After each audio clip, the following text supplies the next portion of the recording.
Hi friends, मैं हूँ यशवर्धन और ये है हजेला इस अकेडमी का यूट्यूब का प्लेटफॉर्म हजेला आईएएस।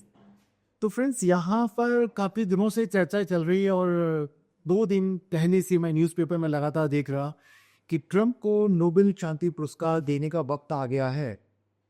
तो मेरा भी मन किया भाई देख लेना चाहिए कि अगर ट्रम्प को वाकई में नोबेल अवार्ड देने का टाइम आ गया तो मिल जाना चाहिए। तो जैसा कि बीबीसी वगैरह और कई सारी जगह पे मैंने रिपोर्ट से खंगाली कि आखिर क्या है, क्यों मिलना चाहिए, तो मुझे लगा देखते अब क्या है। ये आप भी देख लीजिए कि कहाँ मिलना चाहिए, आखिर ट्रम्प को नोबेल शांति पुरस्कार कैसे मिलना चाहिए। सो अगर देखा जाए तो इसमें कोई शक नहीं कि मुझे 50% तो भरोसा हो गया है कि नोबेल शांति पुरस्कार ट्रम्प को मिलना चाहिए।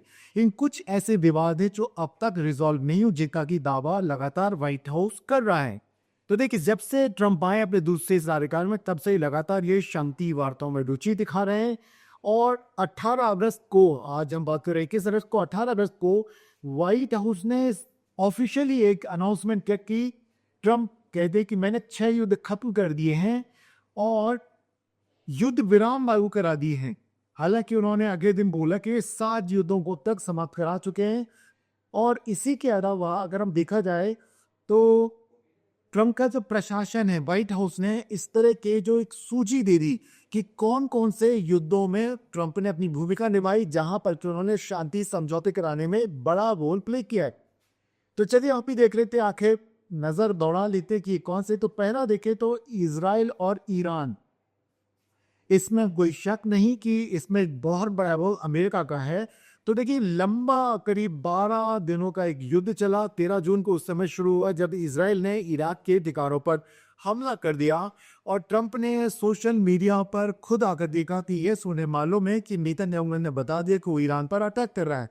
और बाद में अमेरिका ने भी अपने B-2 बम्बर्स को भेजा और ईरान के जो परमाणु ठिकाने को निशाना बनाया। लेकिन इसका एक फायदा ये हुआ कि जल्दी ही जो संघर्ष विराम थे ये तैयार हो गया ईरान। और उन्होंने घोषणा भी की थी सोशल ग्रुप पर कि अब 24 घंटे के बाद ये जो बांग्लादेश से चला रहा जो युद्ध है खत्म हो जाएगा। तो नो डाउट यहाँ पर खत्म हो गया। हालांकि मैं तो ईरान ने इस तरह से कहा, क्योंकि ईरान के जो सर्वोच्च नेता है तो लाल खमेनी, उन्होंने कहा कि उन्होंने निर्णायक जीत हासिल की है और युद्ध विराम का कोई जिक्र नहीं किया। उसी तरह से इसराइल ने भी कहा अगर दोबारा खतरा पैदा होगा तो वे ईरान पर दोबारा आक्रमण कर देंगे। सो कुल मिलाकर के यहाँ पर अगर देखा जाए तो ना तो कोई स्थायी शांति की बात की गई, ना ईरान के परमाणु कार्यक्रमों पर निगरानी की बात पर कोई सहमति बनी। तो ये कहा गया युद्ध समाप्त तो नहीं हुआ, कुछ समय ये युद्ध विराम जरूर हो गया है। और लेकिन हाँ, ट्रम्प को इस बात का श्रेय जरूर देना चाहिए कि अमेरिका की मदद से इसराइल का ईरान को कमजोर करने का जो उद्देश्य था वो पूरा हो गया। तो ये बात सही है। अब भारत और पाकिस्तान की बात करें तो पहलगाम के पर्यटकों पर हमला होने के पश्चात भारत ने रिटेलिएशन में पाकिस्तान के ऊपर अटैक किया। बाद में फिर 4 दिनों तक चलने वाले संघर्ष में पाकिस्तान ने भारत के ऊपर कई सारे अटैक किए। और यहाँ पर डोनाल्ड ट्रंप ने कहा कि उन्होंने यहाँ पर अगुवाई की, लीड किया और यहाँ दोनों देशों को तैयार किया अपनी मध्यस्थता में कि वे दोनों युद्ध विराम कर दें। पाकिस्तान ने नो डाउट बिल्कुल स्वीकार किया, ट्रंप को धन्यवाद भी दिया और कहा कि यहाँ पर ट्रंप को नोबेल अवार्ड मिलना चाहिए कि उन्होंने जिस तरह से हस्तक्षेप किया और भारत और पाकिस्तान के बीच में युद्ध विराम करवाए। हालांकि भारत ने यहाँ पर कभी भी इस तरह का कोई जिक्र नहीं किया। भारत का कहना है कि सैन्य कार्रवाई रोकने के संबंध में दोनों देशों की सेनाओं के बीच में चैनल स्थापित हुआ और दोनों देशों ने युद्ध विराम पर सीधी बातचीत की। तो यहाँ पर कहीं पर भी हमें युद्ध विराम में ट्रंप की भूमिका नहीं दिखती। लेकिन रवांडा और डीआर कांगो की बात करें, डेमोक्रेटिक कांगो की, तो नो डाउट यहाँ पर ट्रंप की भूमिका थी, ट्रंप प्रशासन की भूमिका थी, व्हाइट हाउस की भूमिका थी। लेकिन यहाँ भी स्थायी तौर पर शांति स्थापित नहीं हुई। देखिए, यहाँ पर लगभग अगर हम बात करें तो दोनों ही देशों के बीच में लगातार दुश्मनी काफी लंबे समय से चली आ रही थी। जबकि M23 विद्रोही समूह ने डीआर कांगो के खनिज समृद्ध क्षेत्रों पर कब्जा कर लिया था और ऐसे में कोशिश की गई थी कि दोनों हस्ताक्षर कर दे। तो नो डाउट हस्ताक्षर भी हो गए, लेकिन फिर भी दोनों एक दूसरे के ऊपर युद्ध विराम संघर्ष, मतलब जो उसका उल्लंघन लगाते रहे, उस संघर्ष में दोबारा से रत हो गए। और वर्तमान में हमें देखा जाए तो कांगो और रवांडा दोनों ही युद्ध में संघर्षरत हैं, दोनों लड़ाई कर रहे हैं। और यहाँ पर युद्ध विराम एक तरह से कहा जाए तो सफल नहीं हुआ और यहाँ पर दोनों अभी भी लड़ रहे हैं। तो यहाँ पर नोबेल अवार्ड मिलने की संभावना नहीं है।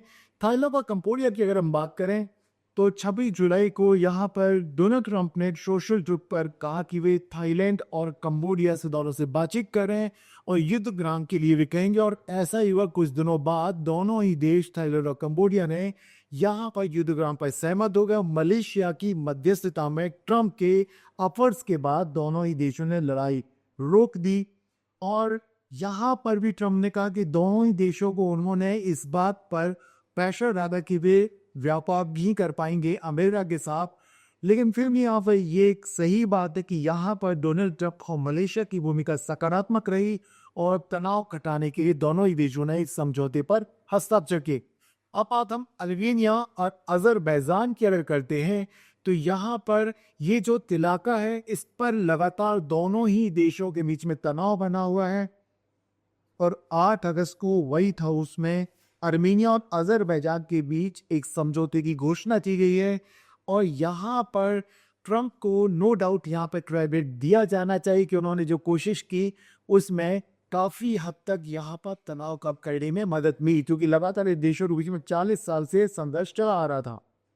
एक और मिस्र और इथोपिया की बात भी करना यहाँ पर जरूरी होगी कि यहाँ पर हम देखें तो इथोपिया ने जो ब्लू नाइल है जो कि व्हाइट नाइल में मिल जाती है, ये नदी के ये दो है जो कि खार्तूम में मिल जाते हैं, इस पर ग्रैंड इथोपियन रेनेसां डैम बना दिया। और इजिप्ट इसका लगातार विरोध कर रहा है कि इसके कारण जल बहाव में उनके देश में कमी आ जाएगी।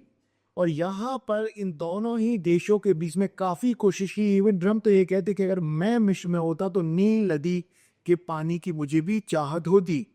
और यहाँ पर उन्होंने काफी कोशिश की, लेकिन किसी भी तरह का औपचारिक समझौता दोनों ही देशों के बीच में अब तक नहीं हो पाया। तो यहाँ भी ट्रंप को क्रेडिट नहीं दिया जा सकता।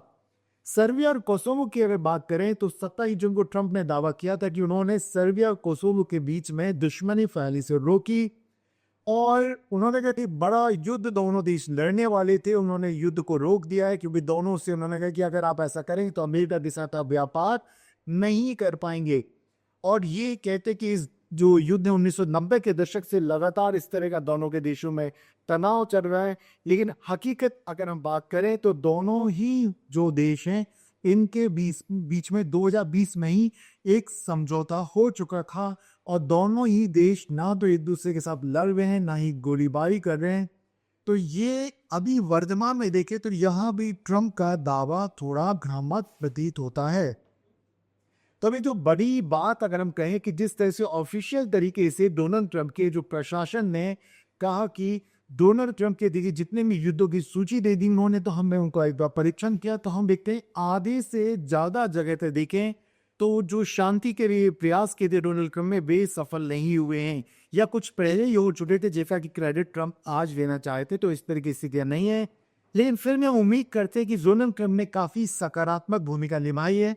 लेकिन वहीं दूसरी तरफ देखें कि जिस तरह से वे जिस रवैये पे आते हैं बहुत तेजी से अपने निर्णय को बदलते रहते हैं, ऐसे में कहीं ना कहीं कई दुनिया के देशों के बीच में अफरा तफरी भी मच गई है। खासतौर से टैरिफ के मामले में देखा जाए तो कितने सालों से जो भारत के साथ 20-25 साल से एक कोशिश की गई थी, बिल क्लिंटन के बाद, जॉर्ज बुश के बाद या फिर बराक ओबामा के समय से, कि दोनों ही देशों के संबंध काफी अच्छे बने। ट्रंप ने आते ही भारत के साथ जो दूसरे कार्यकाल में आए, जो टैरिफ वॉर को लेकर के या रशिया को लेकर के प्रेशर बनाने की जो टैक्टिक्स वो चल रहे हैं, इसके कारण इतने 25 सालों से बने हुए संबंध अब काफी खतरे में आ गए हैं।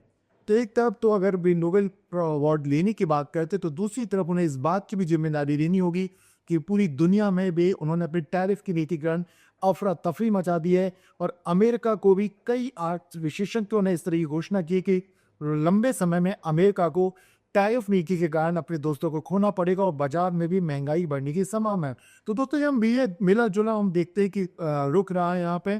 तो चलिए ये थे, आप कीजिए कमेंट बॉक्स में जरूर बताएं कि डोनाल्ड ट्रंप को मिलना चाहिए कि नहीं मिलना चाहिए नोबेल अवार्ड, या आप कमेंट बॉक्स में बताएं। मैं उम्मीद करता हूँ कि यहाँ पर एक जो विषय जो लगातार चर्चा में चल रहा था उस पर मैंने आपके सामने कुछ युद्धों की जो सूची व्हाइट हाउस ने प्रकाशित की है वो आपके समझ रखने की कोशिश की है। और अब आप खुद तय करें कि डोनाल्ड ट्रंप को नो भी मिलना चाहिए कि नहीं मिलना चाहिए। फिर हम मिलते हैं अगले दिन अगले विषय पे एक नए टॉपिक के साथ। तब तक आप लगातार हमारे साथ बने रहिए। और अब तक आपने अगर हमारे इस चैनल को सब्सक्राइब नहीं किया तो हमारे चैनल को आप कर लीजिए सब्सक्राइब, लाइक बटन दबा दीजिए, बेल बटन पुश कर दीजिए ताकि हमारे नए वीडियोस का नोटिफिकेशन आप तक पहुंचता रहे। दोस्तों मैं हूँ यशु वर्धन और फिर मिलते हैं हम अगले दिन। नमस्कार।